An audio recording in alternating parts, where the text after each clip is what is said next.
Scott, obviously tough news today about Erin King. Can you just talk a little bit about how tough a blow it is for her? Look, for a young player who's still got the world at her feet and has come in to our programme, and we took her to WXV and stuff she's done at the start of this competition. We're gutted for her, gutted to miss out on having her available and bouncing around the pitch. For us, it's rugby can happen, doesn't it? And sometimes it deals you tough hands. And fair play. Her attitude to it is right. I'm going to come back better. So she's already looking at coming back. She's already looking at the big picture piece around where she can add to a game. But look, we'll miss her. And you spoke about her attitude. In line with that, I mean, like, it happened 6 or 7 minutes into the game, and she goes on and plays the full 80. What does that say about her? Yeah, well, I mean, it's quite an unusual injury to some degree, and she's like, well, I wasn't going to stop. So she's full of bounce. She's full of grit and endeavour. She told me she never missed a session before. So this is sort of the first time she's had an injury. And look, as we know, professional sport can sometimes deal you a hand. But already she's got great people in and around her. People are looking after her. People will recover her. Will rehabilitate her. And already she's looking at areas that she can add to her game. In terms of a general squad update, then obviously Adele, Bemand, and Erin both missed last week. Are they?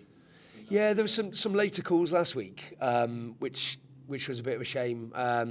So Adele didn't quite recover from the Italy game, so it just took a longer process. And then you have to make decisions around, well, can you push somebody into a game, and actually there's bigger pictures of play. So she just didn't quite recover from that game, but she's back available this weekend.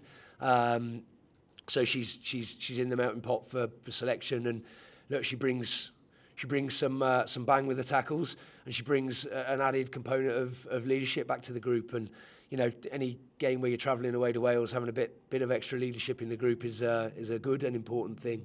Brian unfortunately picked up a knock in training, but she's recovered from that really well, so she's back in the melting pot this week as well. And can I just ask you as well about Alex Codling? He's obviously been back and forth between here and Munster, and he's been mainly with you for the Six Nations, but there's been a bit of talk that Munster are trying to get him back full time for next season. Can you give us any update on what his status is beyond this summer? Oh, so beyond the summer, I think that's a conversation for Connors and Munster. We know he's into the World Cup.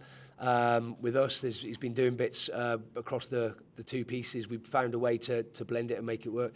From our perspective, you can see from where the line-out was to where we're heading and tracking with it now.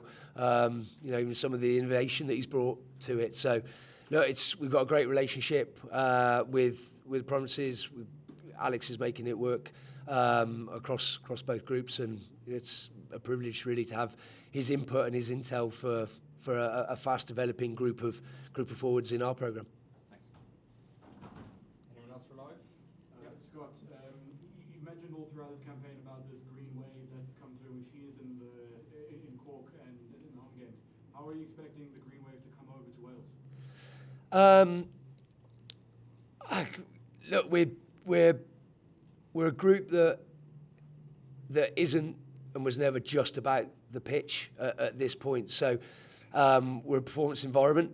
The pitch sits centrally to that, but there's bigger pieces at play. The green wave piece is a connection with each other, where we're from, the wider group.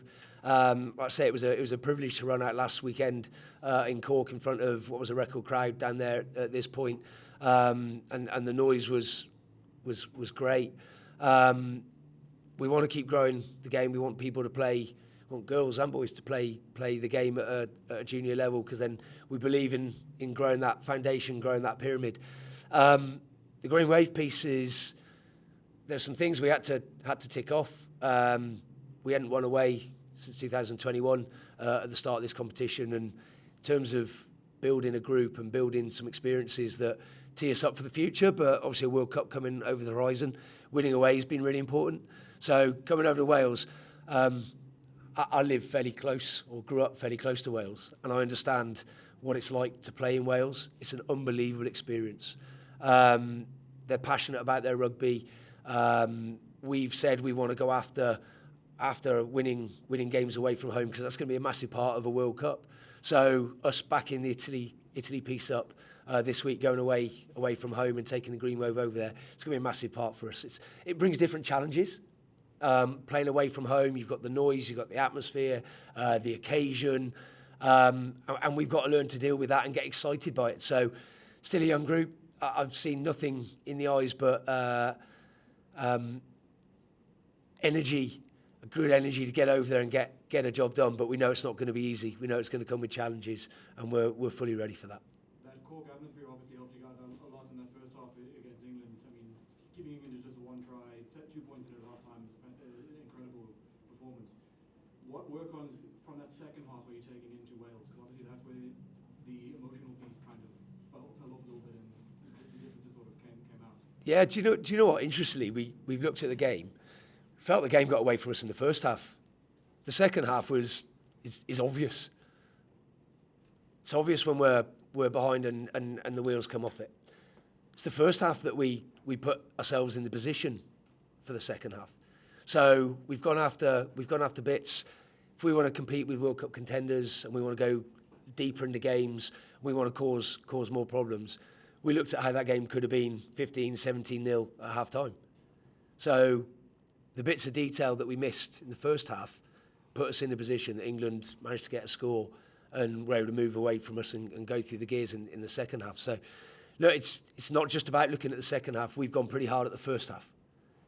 Because if we get that bit right, and we're 15, 17-0 at half-time, what does that team talk look like at half-time for the other changing room? What does the game feel like when you come out after that? So there's bits of learning, not just from the end, except that's clear and obvious, but around bits that we could have had more scoreboard pressure in that first block.